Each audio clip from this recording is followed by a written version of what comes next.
Përshëndetje miq, mirë se erdhët në një tjetër episod të podcastit ton Flasim si fëmijë. I ftuari im për sot është drejtuesi i Shkollës së Mesme Profesionale Kolin Gjoka, zoti Bardet Gjonaj. Së bashku do të flasim për shkollën, jetën, familjet, kujtimet nga fëmijëria dhe shumë gjëra të tjera interesante që ndoshta nuk i dinim për ta. Mirë se erdhët në Flasim si fëmijë, zoti Det Gjonaj. Faleminderit Asja, faleminderit për ftesën, për gëzimin për këtë kurajë dhe për aftësitë tuaja të jashtëzakonshme për moshën që ke dhe urinë. Faleminderit edhe një herë. A mund të më tregoni diçka rreth fëmijërisë tuaj? Po, patjetër, si çdo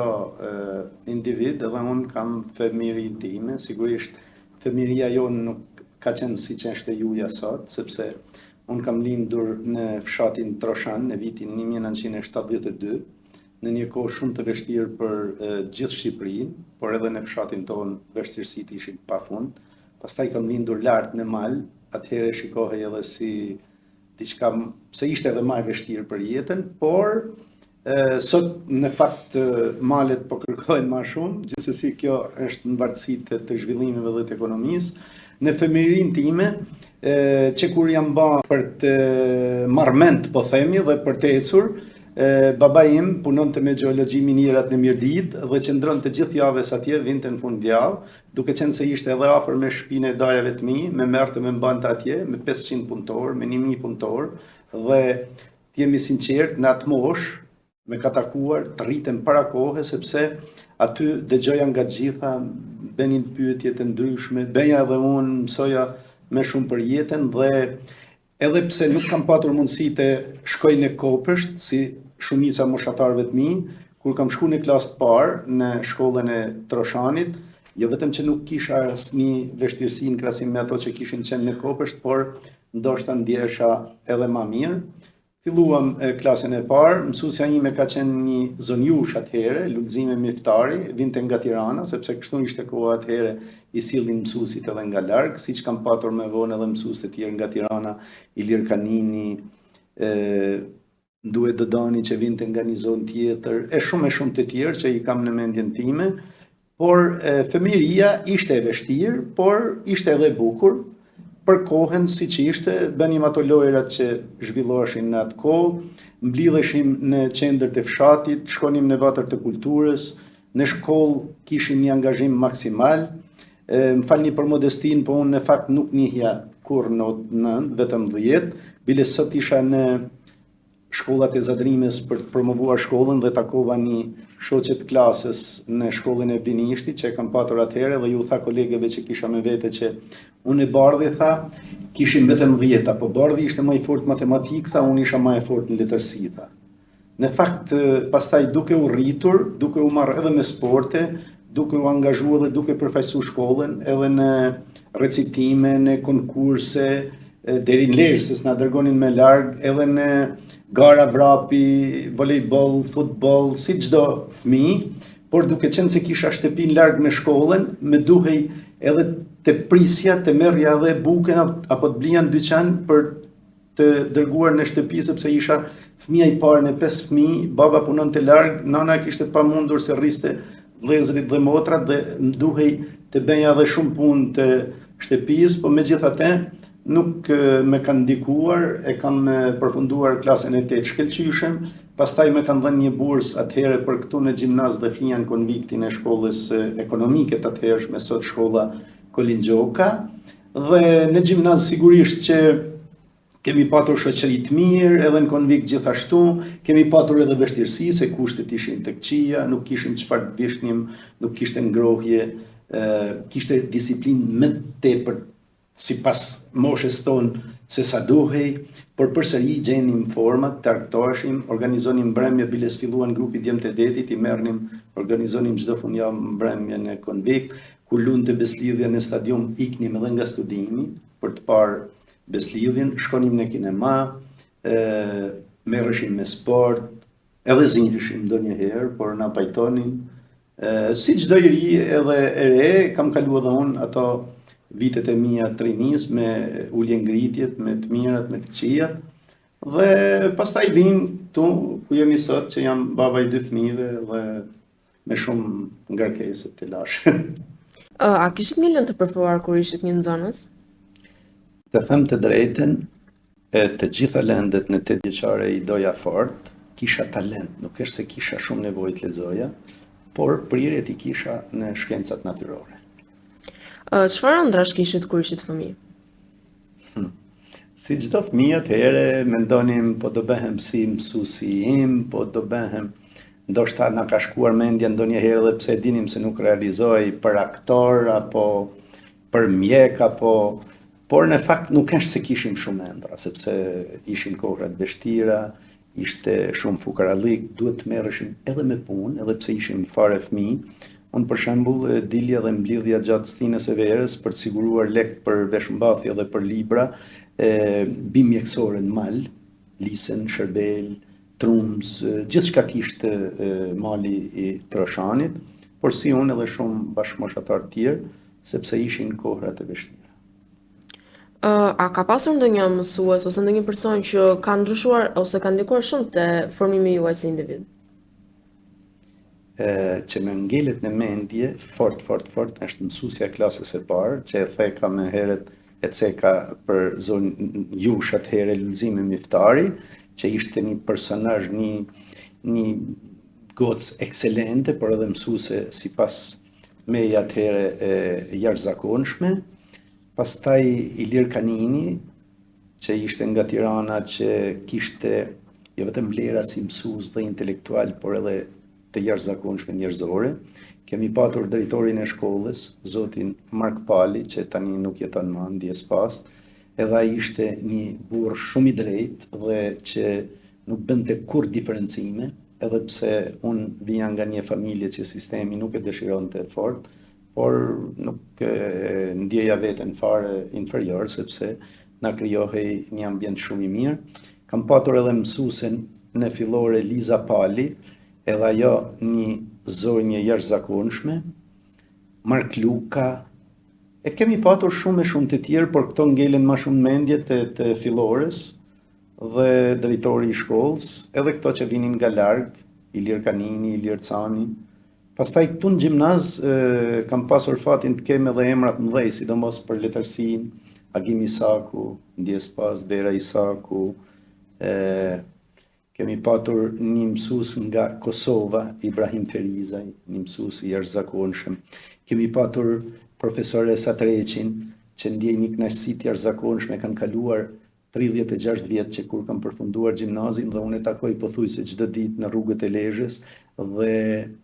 kënaqemi shumë të dy, gëzohemi shumë, përshëndetemi, e pyes për shëndetin, dhe është në një gjendje, në një formë shumë të mirë.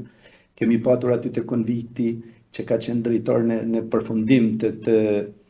sistemit komunist, zoti Gazmar Dervishi, një zotëri nga Korça, por që jeton në Lezhë, me bashkëshorte nga Kallmeti, edhe me atë takohem, gëzoj një respekt veçantë, e ftoj edhe në aktivitetet që zhvillon shkolla. Pastaj mund të rendisim pafund, por ndoshta koha këtu nuk na lejon. Cila ka qenë prapësia ose sherri më i madh që keni bërë kur ishit fëmijë? Kam bërë dhe unë sherrat e mia, si gjithë fëmijë. Po të thosha të kundërtën nuk do të isha i sinqert. Po ziheshim. Po mund bënim edhe ndonjë plan kundra ndokujt që pastaj pendoheshim. Po edhe në futboll bënim ato hilet tona, ose kur ishim në Konvikt dhe ftonim grupin Djemtë e Detit për të na bë muzikë, bënim mramje vallëzimi, mund të kem, kjo ka qenë gabim i madh, por e kam bë, kemi marrë nga ajo yndyra e kuzhinës dhe ja u kemi hedhur pllakave që të trashëqasin të tjerë, por pastaj i kemi shpëtuar, se e banim vetëm sa për divertitje. Pra, kemi bë edhe ne gabimet tona të rinisë, të adoleshencës. Sa vite keni që drejtoni shkollën Kolin Gjoka? Shkollën Kolin Gjoka e drejtoj që prej 4 majt të vitit 2015, pra kam hyrë në vitin e 12. Çfarë pëlqen më shumë në punën tuaj si drejtor? Në fakt, kjo është një punë me shumë përgjegjësi, një punë që të merr gjithë kohën, nuk njeh pushim as në fundjavë, ka dhe ato pjesën argëtuese, por më e mira është se punojmë në një kolektiv prej më shumë se 60 vetash, të gjithë shumë të përkushtuar, të zot, jemi një kolektiv bashkëpunues, kemi një mirë kuptim dhe një motivim për më të mirën për ata nxënës, për shkollën, për komunitetin, dhe e gjitha kjo më bën edhe të ndjehem mirë sepse përsëri e theksoj me sinqeritet, stafi me respekton shumë, sepse edhe unë mundohem të jem njerëzor, por sigurisht pa harruar në asnjë moment arritjet, realizimin e objektivave të shkollës, dhe për fat të mirë i kemi ashtu siç shumë kush do të dëshironte, por punojmë çdo ditë edhe për më shumë, sepse e mira nuk ka fund. Si duket një ditë normale pune e juaja? Ne fillojmë punën që në orën 7:45, ndajmë ato detyrat edhe pse pothuajse ngjasojnë, por nuk i kemi një lloj si një shkollë tjetër, gjimnaz apo nëntëvjeçare, duke qenë se ne jemi shkollë profesionale, kemi të bëjmë shumë edhe me biznese, edhe me projekte, kemi edhe nxënës që vinë nga zona të thella, edhe me vështirësi, por kemi edhe projektet e huaja për të cilat punojmë shumë, shpërndajmë edhe nxënësit në praktika në bizneset më të mira të rajonit, kemi vartësinë në Tiranë në Ministrinë e Ekonomisë dhe të Inovacionit, kemi Agjencinë Kombëtare të Punësimit dhe Aftësive, që kemi Agjencinë e Prore, kemi bashkëpunim të fuqishëm me projektin Zvicerian Aftësi për Punë, me të cilët pothuajse çdo ditë ose kontaktojmë ose edhe takohemi. Kemi shumë gjëra për të zhvilluar, por jo çdo ditë arrin një drejtues i një shkolle të tillë që të realizojë ato që ka planifikuar, sepse her pas here të dalin edhe gjërat pa planifikuara, por gjithsesi përkushtimi është, vullneti është, bashkëpunimi është dhe përpiqemi t'ja dalim. Pastaj kemi edhe bashkëpunime me shkolla brenda dhe jashtë vendit. Biles edhe dje edhe sot kishim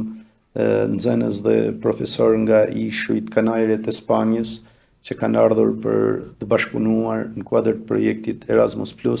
Do të presim edhe ditën e premte nga Hungaria, student dhe profesor. Pothuajse çdo muaj kemi nga vendet ndryshme të Europës. Në muajin mars ishim në Athinë dhe 6 djemë dhe vajza të shkëlqyer të shkollës sonë konkuruan me 2 projekte atje. Isha bashkë me kolegun Jetmir Shtiefni dhe fal një pune të jashtëzakonshme që u zhvillu në shkollë para nisjes për të konkuruar me këta nxënës, por edhe me stafin, zonin Rudina Gjoka, Vjollca Gjoni, Elsa Gjoni dhe Jetmirin. Nxënësit u përkushtuan, bizneset na mbështeten dhe fal aftësive të nxënësve, mbështetjes tonë, në Athinë triumfuam dhe fituan vendin e parë dhe të dytë, edhe pse përballë kishin të rritur student nga Athina dhe Izraeli, dhe juria ishte shumë profesionale dhe gjithë përfshirëse nga Italia, Izraeli, Greqia dhe nga ne. Por kemi fituar dhe do të fitojmë sigurisht edhe në të ardhmen çmime të tjera, po këto nuk na vetë kënaqin, përkundrazi i përkushtohemi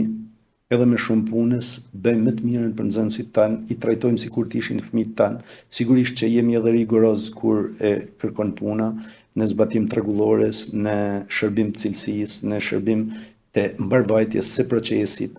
por gjithmonë në të mirë të nxënësve, në të mirë të familjeve, në të mirë të ekonomisë tonë. Çfarë është ajo që ju do thoni që e bën të veçantë shkollën Kolin Gjoka? Po ne në vetvete jemi të veçantë, sepse jemi e vetmja shkollë profesionale në Lezhë. Pastaj ne ofrojmë 5 drejtime, të cilat janë shumë të pëlqyeshme nga nxënësit dhe prindrit, por edhe nga bizneset. Ne kemi ekonomi biznes, ne kemi hoteleri turizëm, ne kemi teknologji informacioni dhe komunikimi, kemi shërbim social shëndetësor, kemi edhe teknologji ushqimore, që të 5-ta për vitesh që ja kanë dalë me shumë sukses. Pastaj prej me shumë se 2 vitesh kemi hapur edhe një shkollë pasmesme për herë të parë në qytetin e Lezhës, që ka ndodhur në shkollën tonë, është për ndërmjetësues të pasurive të palujshme dhe që frekuentohet nga shumë djemë dhe vajza, zonja dhe zotëri të rritur, që minimumi duhet të kenë përfunduar një shkollë të mesme, por në fakt shumë prej tyre kanë edhe 1 apo 2 universitete dhe punojnë me arritje shumë të mira, qoftë në bizneset që kanë apo në institucione, dhe e frekuentojnë rregullisht pas orës 16 të pasdites, dhe jemi ne me ta dhe ata me ne shumë të kënaqur, siç janë edhe bizneset ku ata zhvillojnë praktiken, sepse të jesh shkollë profesionale e veçanta është se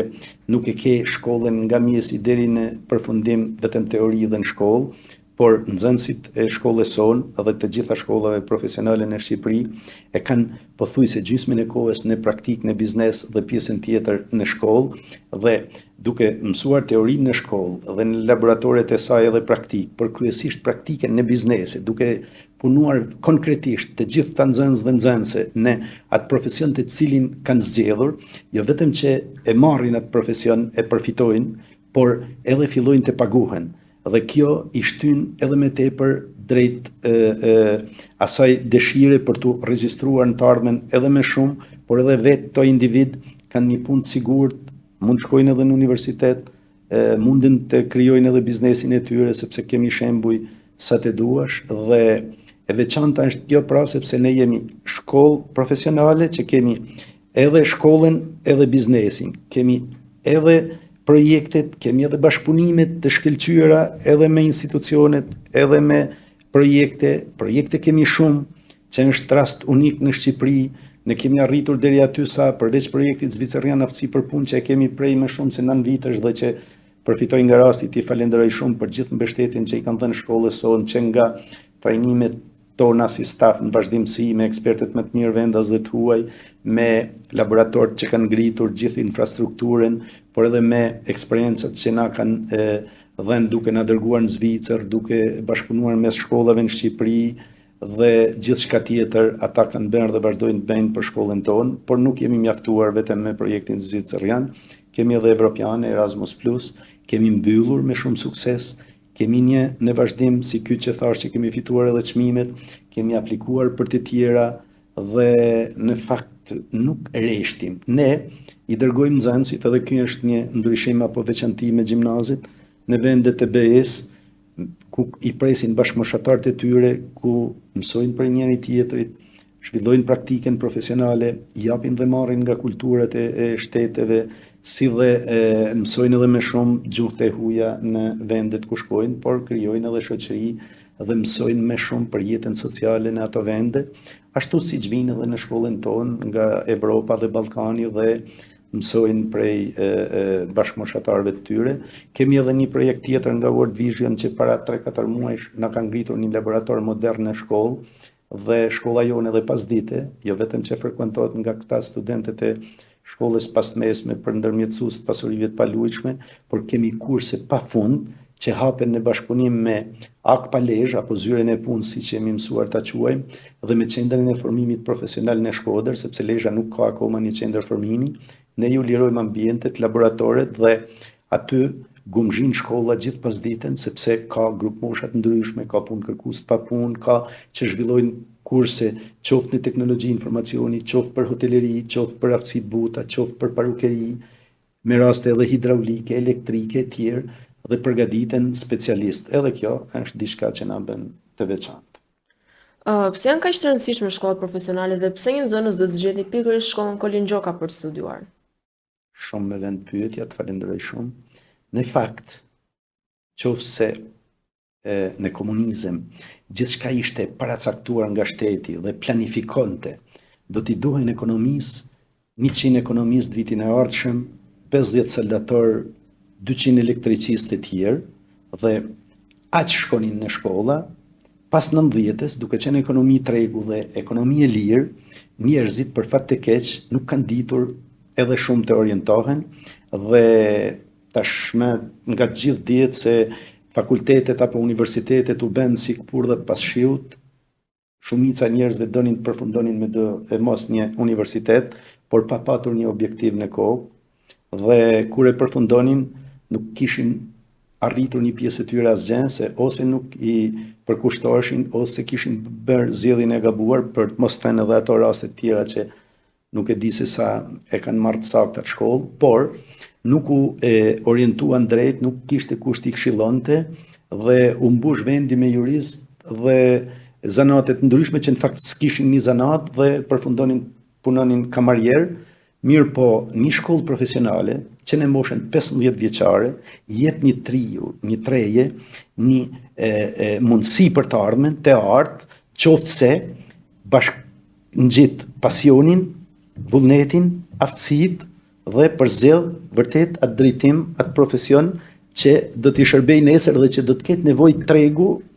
që të punësohet. Dhe ku më mirë se në një shkollë profesionale si e jona, që edhe lidhim teorinë me praktikën, edhe kemi bashkëpunim me biznesin, edhe i punësojmë që gjatë kohës së shkollës, edhe punësohen gjatë sezonit veror të gjithë ata që duan të punojnë, por kur përfundojnë shkollën, nëse nuk duan të shkojnë në universitet, e kanë të gjithë mundësinë të punojnë në biznesit ku kanë zhvilluar praktikën, ose në bizneset tjera, se nuk është e detyrueshme, por në shumicën e rasteve punojnë aty ku kanë përfunduar praktikën dhe në atë drejtim apo profil për të cilin kanë studiuar gjatë kohës së shkollës. Pastaj sigurisht që shkolla jonë ju jep edhe shumë mundësi tjera për jetën kulturore, shoqërore, i organizojmë siç thash në projekte të ndryshme, në konkurse, qofshin ato sportive, kulturore apo të gjitha llojeve edhe teknologjisë, dhe sepse teknologjia tashmë është në zhvillime të paimagjinueshme, dhe thënë gjitha këto, kur ke edhe biznesin partner, ke edhe institucionet në mbështetje, ke edhe projektet e huaja, ke edhe Bashkimin Evropian që të mbështet, sigurisht që ata djemë dhe vajza të asaj shkolle bëhen të zot,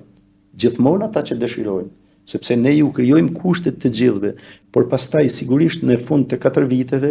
jo të gjithë bëhen të shkëlqyeshëm. Por edhe ajo që ngelet mbrapa ndoshta me mësime, përsëri e fiton zanatin, apo mëson ato aftësitë e buta, integrohet në shoqëri dhe në jetë. Ne për shembull mund ta ndajmë me publikun edhe një diçka tjetër që është shumë për të krenuar si staf dhe si shkollë. Ne kemi fituar një projekt evropian nga fondet të Bankës Gjermane RCF, por fonde të BE-s që merren nëpërmjet Bankës Gjermane, dhe shumë shpejt do shikoni të ndërtohet një godinë e re në afërsitë e shkollës dhe do ngrihen edhe 2 laboratore të shkencës së fundit në IT edhe në teknologji ushqimore, siç edhe shumë shpejt shpresojmë të bëhet një rekonstruksion i tërë i shkollës me mbështetje të Ministrisë son, të ngrihet kuzhina që e kemi të magazinuar, por të instalohet, të bëjmë një restorant që është i planifikuar dhe në përfundim të gjitha këtyre, atëhere e themi pa ndrojtje se absolutisht asnjë gjë më tepër nuk ka një shkollë tjetër në një vend të zhvilluar të Bashkimit Evropian, edhe pse edhe në kushtet që jemi, fal praktikës që zhvillojmë biznese, siç e thash, ne i konkurrojmë edhe studentët dhe nxënësit e Bashkimit Evropian, ku në vendin e tyre shkojmë, fitojmë çmimet dhe ndjehemi fare mirë, nuk jemi fare inferior. A mendoni se të rinjtë e sotëm e kanë më të thjeshtë apo më të vështirë për zgjedhur një profesion për të ardhmen? Të rinjtë e sotëm, po të mos kishin qëllimin për karrierë që ju bën vetë shkolla, kanë staf përkatës, shkollat nënvjeçare, po të mos shkonim ne, si shkollë profesionale, t'i takonim të gjithë nxënësit që përfundojnë klasën e 9 në gjithë rajonin. Herë ju ftojmë edhe prindrit, herë vinë, herë s'vinë. Ama ne i bëjmë gjitha përpjekjet tona që asnjë djalë apo vajzë që përfundon klasën e 9 të mos bëjnë zgjedhjen e gabuar për shkak se nuk ka patur informacionin e duhur. Ju jeni ndërgjegjshme, kemi ardhur edhe te klasa juaj, tek shkolla Beslidhja, dhe ju kemi shpalosur të gjitha ato që ofron shkolla profesionale Kolin Gjoka, por duke theksuar që nëse nuk ju pëlqen një prej 5 drejtimeve që ne ofrojmë, kjo nuk duhet të thotë që do shkoni detyrimisht në gjimnaz, sepse ka shkolla të tjera profesionale shumë të mira, kemi në Rreshen shkollën Shen Jozefi, ka në Shkodër, në Kamz, në Durrës, në Tiranë gjithandej, dhe një djalë apo një vajzë që nuk ka vendosur të bëhet mjek apo të bëhet arkitekt e tjerë, pse të shkojë detyrimisht në gjimnaz, por të vinë në shkollën profesionale Kolin Gjoka, të zgjidh një nga 5 profesionet që ne kemi, atë që ka më shumë për zemër, dhe pastaj nëse don të shkojë në universitet, atë universitet e merr me rezultate të shkëlqyera, sepse nuk i bie ta fillojë nga zero si ai që shkon nga gjimnazi, profesionin them, por i ka mësuar të gjitha në teori dhe në praktik, dhe atje ndjehet superior, biles edhe punon, nuk ka nevojë fare të ndikojë tek kostot e familjes, sepse e mban veten vet, ose hapin biznese. Kemi raste pafund që me aftësitë që marrin në shkollë dhe në praktik në biznes, shumë djemë dhe vajza të shkollës sonë, ose kanë hapur biznes, ose i gjejmë kudo në çdo biznes, në pozicione drejtuese apo në nivelet e dyta, edhe ndjehemi jashtëzakonisht mirë. A mendoni se notët tregojnë gjithmonë se sa i zgjuar është një nxënës? Ja, nuk është treguesi për herë mendoj unë numër 1 nota, sepse ne edhe pse jemi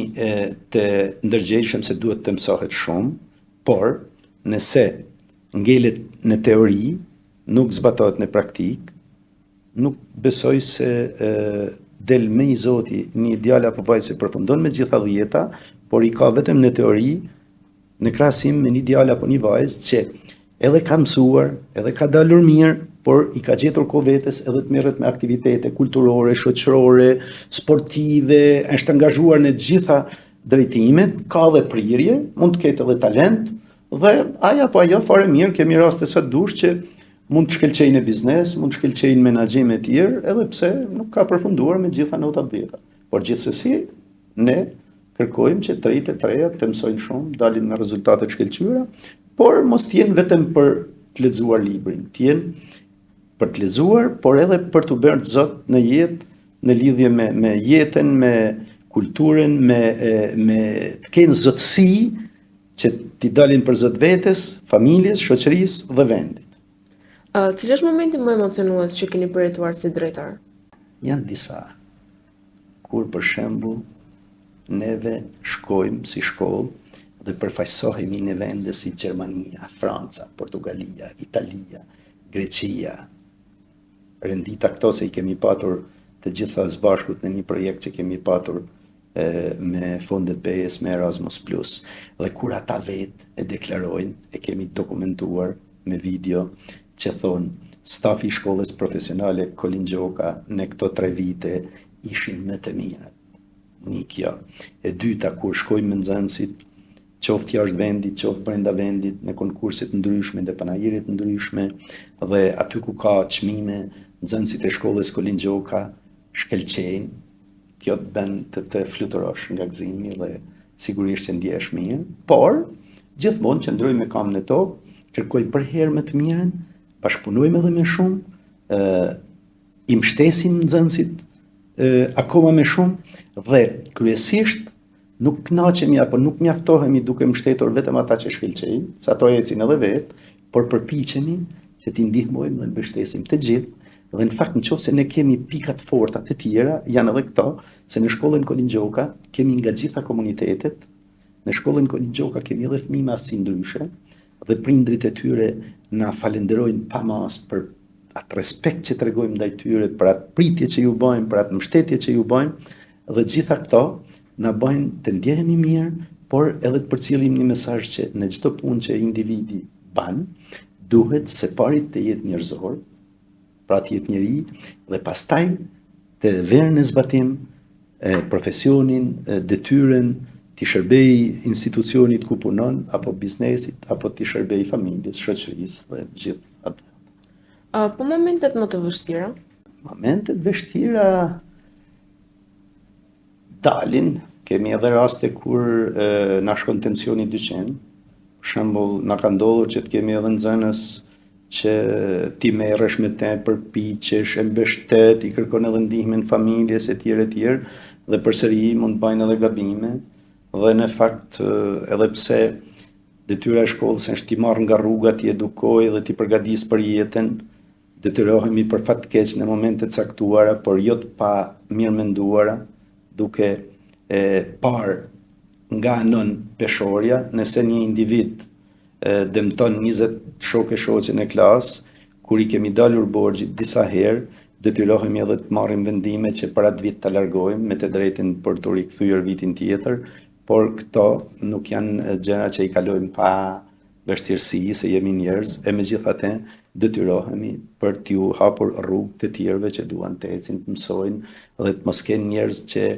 ju krijojnë probleme në klasë apo në shkollë. Çfarë babai jeni ju? Unë kam 2 fëmijë. Ato fëmijë janë për mua se fëmijë do të jenë gjithmonë, por në fakt Stella është në master në Tiranë dhe Silvia është në bachelor në vit parë po në Tiranë. E megjithatë, ata, duke parë se babai i tyre ndoshta nuk ka qenë aq i Zoti sa t'ju krijoi të gjitha kushtet që do të dëshironin, janë futur punës herët dhe në fakt që të dy punojnë, edhe pse janë në universitet, nuk me dhimbsen se lodhen, punojnë me orë gjata, por nuk me dhimbsen sepse tek e fundit prindi mirë je nëse përgatit fëmijët të Zot për jetën. Ne dim raste pafund nëpër Evropë që prindrit janë miliarder dhe kur ndrojnë jetë nuk ja lënë me testament fëmijës pasurinë, por ja lënë kish apo të varfërve ose xhamisë, sepse nuk duan që ti themi në thojza ti llastojnë, por duan ti përgatisin të fort për jetën që kur nuk jeton më prindi ato të ecin dhe të mos kenë nevojë për ndihmën e tij. Edhe në qoftë se nga një anë them dhimbsen se lodhen, nga ana tjetër them mirë e kanë, mirë ta kenë, veti kam futur në atë drejtim, po ka qenë edhe fati që kanë përqafuar punën. Silvio për shembull ka mbi 3 vite, duke qenë se zhvillonte praktikë profesionale në biznese shumë të mira këtu në Lezhë, të dizajnit, të reklamës. Ai pastaj shumë shpejt ja mori dorën dhe filloi të shesë online. Pastaj nga viti në vit më kërkonte që bab duhet marrë një biznes, duhet marrë një dyqan timin, unë refuzoja se ishte në nxënës në shkollë të mesme. Ai punonte në shtëpinë, ka të dytë, një hapësirë që se kemi të përfunduar dhe i krijonte mundësi. Mirë, po pastaj nuk i rezistova ma, kur u binda se ajo ka vërtet me dëshirë dhe ka marrë një biznes tin, bën reklama, lodhet, ka mësuar gjitha profesionet, jo vetëm dizajnin, jo vetëm të bëjnë reklamat, por edhe anën tjetër, pra është bërë edhe saldator, edhe marangoz, si ja kërkon puna, shkon edhe i monton vetë, kam shumë frikë sepse punon edhe në lartësi, mirë po punë pa vështirësi s'ka, nga një natë rrinë edhe deri në 2 natës, unë se ndihmoj dot se edhe po du me ndihmu, s'kam shumë kohë, por edhe kur kam kohë më thot, rri babë se ti s'din, se jam pak i ranon edhe mund të flasë, ai nuk i duron fjalët. Ma mirë ai punon vetë, unë punoj punët e mi. A ju japin këshilla fëmijët tuaj? Do t'i mirëprisja, po në fakt mund të kenë ndodhë rrallë, shumë rrallë herë që mund të kenë thënë, po jo ma babi se kjo mund të bahet edhe kështu, por jo, nuk është se më tërhenjë shumë. A flisni shpesh në familje për shkollën dhe edukimin? Derisa po themi u rriten, kemi folur vazhdimisht. Tashmë besoj, shpresoj se janë bërë zot të vete, se kanë kaluar adoleshencën dhe po e tregojnë nga dita në ditë se nuk është as nevoja ti këshilloj shumë, sepse tashmë janë të pjekur dhe nuk du të bahen i bezdisshëm. Cili është ai mesazh apo këshill që ju a thoni gjithmonë fëmijëve tuaj? Pa. Mos i bien qafë kujt kur, të jenë tolerant sa mund të jesh, të behen zot të vetes, të ndihmojnë bashkëmoshataret, por të ndihmojnë sa të mundën, sipas mundësive, njerëzit në nevojë. Kjo duhet të ishte, besoj, kërkesë për të gjithë, që njerëzit në nevojë, njerëzit me probleme qoftë të shëndetit, por edhe ndoshta nga mosha e tjerë, ato duhet sa të mundemi t'i ndihmojmë të gjithë. A keni të vështirë të gjeni kohë për familjen tuaj? Edhe fort lehtë se kam, por ai që don e gjen kohën. Si e shihni rolin e edukimit në jetën e një familje? Unë mendoj se duhen sigurisht edukuar, por më shumë fëmijët nuk edukohen nga këshillat apo porositë që ju jep, por me shembullin e prindit. Qofse ato e shohin prindin duke vepruar në këtë drejtim, edhe ato do ta imitojnë, kopjojnë. Po nëse unë ju them, bëni si bëjon, bëni si them unë, po mos bëni si bëjon, nuk e kam të garantuar suksesin, sepse ato do të më imitojnë dhe nëse unë bëj veprimet jo të duhura, edhe ato do të më ngjajnë. Nëse unë i edukoj me shembull, sigurisht që edhe ato janë shumë më shumë shanse që të bëhen të mirë dhe të zot. Nëse shkolla Kolin Gjoka do të ishte një film, çfarë titulli mendoni se do kishte? Ajo është e armja juaj. Nëse do të kishit një superfuqi si drejtor, cilën do të zgjidhni? superfuqi. Do të bëja të pamundurën që të kemi edhe drejtime të tjera në shkollë, edhe pse aktualisht nuk na mjaftojnë ambientet dhe nuk i kemi infrastrukturat, por të ketë sa më shumë drejtime, zanate në lezhë dhe të orientoj të paktën 30% të atyre që përfundojnë klasën e 9 të mos shkojnë në gjimnaz kot për të mos marrë një zanat, përjashto ato që shkojnë në universitet dhe shkëlqejnë, por të shkojnë në arsim profesional dhe të bëhen të zot për veten, për familjen, për shoqërinë. Nëse do të mund të riktheshit të ishit një nxënës për një javë, çfarë do kishit zgjedhur të studionit? Unë kam studiuar për ekonomi turizëm. Dhe në fakt, kur shoh sot mundësitë e pafundme të turizmit në Shqipëri, qofshin ato fal pasurive tona natyrore, por qofshin edhe ato kulturore, historike, arkeologjike, gastronomike, folklorike, gjithçka ofron panorama shqiptare, një vend kaq i vogël me resurse të pafundme, përsëri do zgjidhja turizmin. Kush është më i rrep në shkollë, mësuesit apo drejtori? Në fakt unë nuk jam fare i rrept. Unë jam shumë i komunikueshëm, shumë njerëzor dhe shumë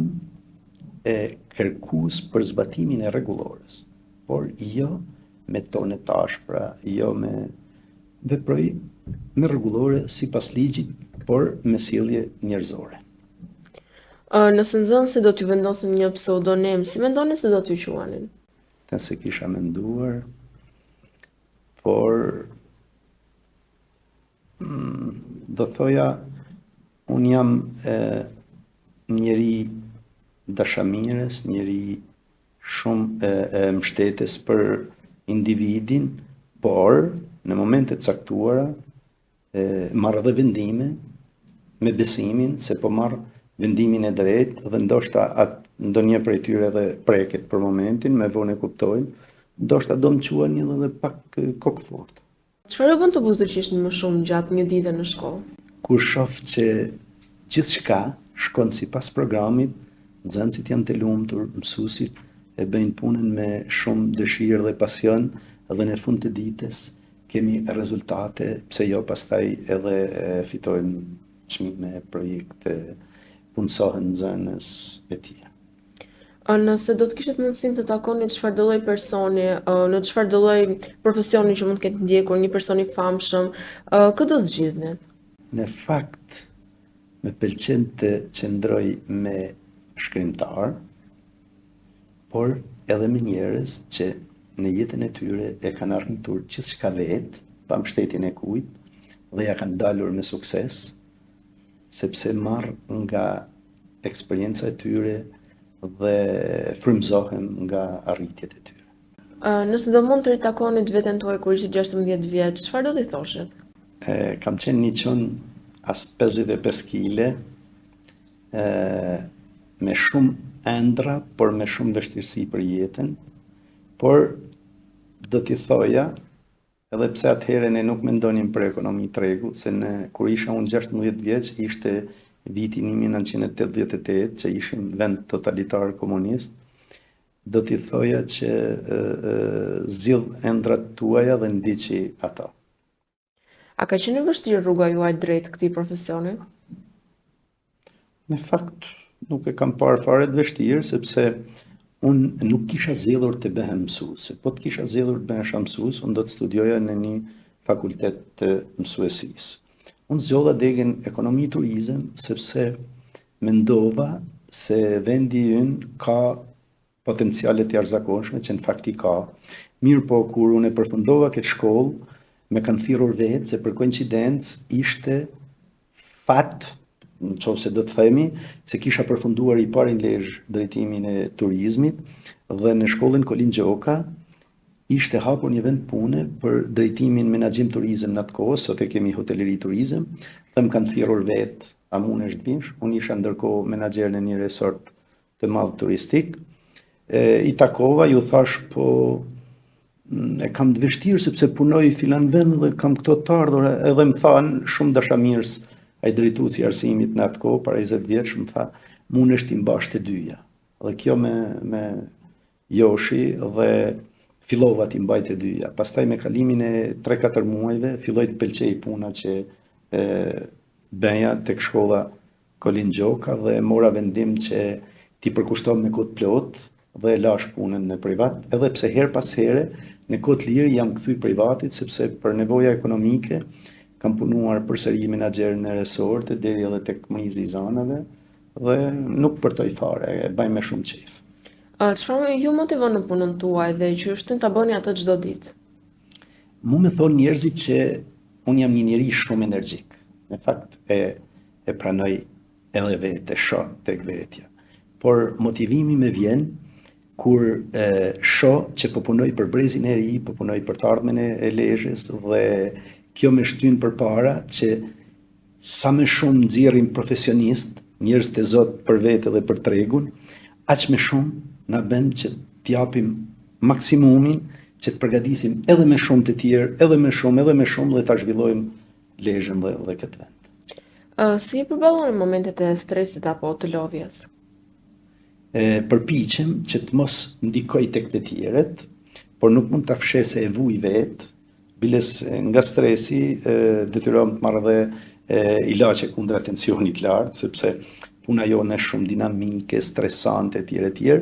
por gjithmonë mundohem që hallet, problemet e mia apo të familjes apo t'i lën jashtë derës së shkollës dhe të mos ndikoj fare tek stafi dhe tek nxënësit apo prindrit apo bashkëpunëtorët, sepse nuk është fare faj tyre që të ndurojnë mua të stresuar apo të nervozuar për një hall apo një problem të timin. Dhe këtë ju a kërkoj të gjithëve që në punë nuk duhet të merrni me vete hallet dhe problemet, sepse do ju vështirësoni jetën e bashkëpunëtorëve dhe do ndikoni negativisht edhe në zhvillimin e ndërmarrjes të institucionit e tij. Çfarë është ajo që ju jep më shumë forcë në jetë? Me shumë forcë në jetë më japin fëmijët e mi, familja ime,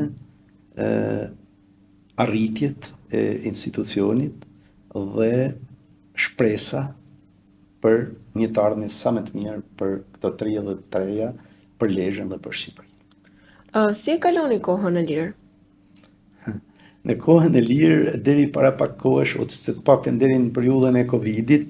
merresha edhe me sport, shëtisnim, jam njeri që më pëlqejnë edhe udhëtimet, por jo për herë i kam mundësitë, e megjithatë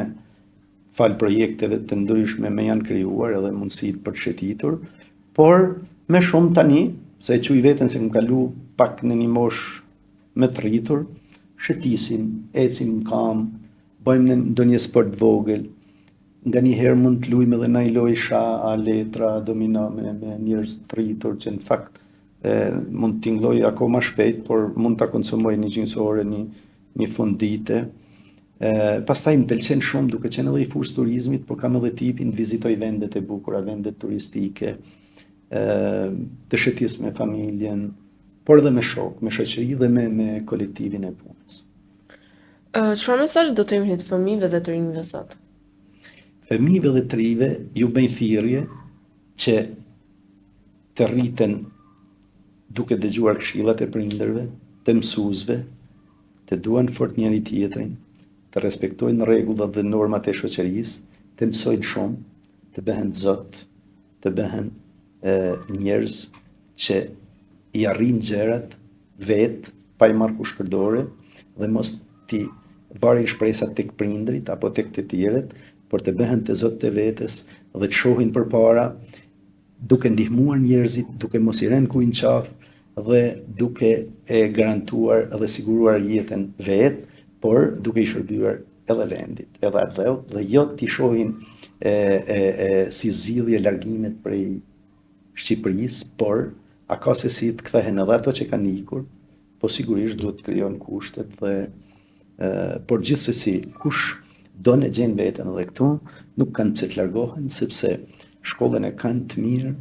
mundësitë në biznes i kanë për të punësuar, mundën me hap edhe biznese, turizmi po merr një havë të madh, rrugat po rriten dhe shpresoj të rriten edhe më shumë, tulen një çik çmimet dhe pse jo edhe këtu bëhet jeta shumë e mirë. Dhe një mesazh për ata nxënës që ndihen të pasigurt për të ardhmen e tyre. Ata të marrin si model shokët bashkëmoshatarët e tyre, të udhëhiqen nga pikat e forta të atyre, pse jo të këshillohen apo t'i këshillojnë mësuesit, prindrit, shoqëria, dhe në qoftë se duket se mund të kenë marrë ndonjë rrugë të gabuar ose mund të jenë rrëzuar, përsëri mund të ringrihen me vullnetin e tyre, me ndihmën e prindërve, shokëve, të mësuesve, të shoqërisë dhe kur nuk është vonë për të përmirësuar dhe për të ecur përpara dhe për të shkëlqyer në jetë. Kjo ishte biseda jonë për sot. Shpresoj që t'ju ketë pëlqyer aq sa edhe mua. Faleminderit shumë zoti Bardet Gjonaj që ndat me ne historitë, eksperiencat dhe këshillat tuaja kaq të bukura. Asja shumë faleminderit dhe me gjithë zemër, të uroj gjitha të mirat dhe jam i bindur se suksesi jot do të jetë i padiskutueshëm, se ke dy prindër të mrekullueshëm dhe vetë je bon e zonja para kohe. Bravo. Faleminderit dhe juve që na ndoqët. Mos harroni të bëni like, subscribe dhe të ndani këtë episod me miqtë tuaj. Unë jam Asja dhe ky ishte Flasim si fëmijë për sot, vendi ku fëmijët bëjnë pyetjet më të sinqerta dhe më interesante. Mirupafshim deri në episodin tjetër.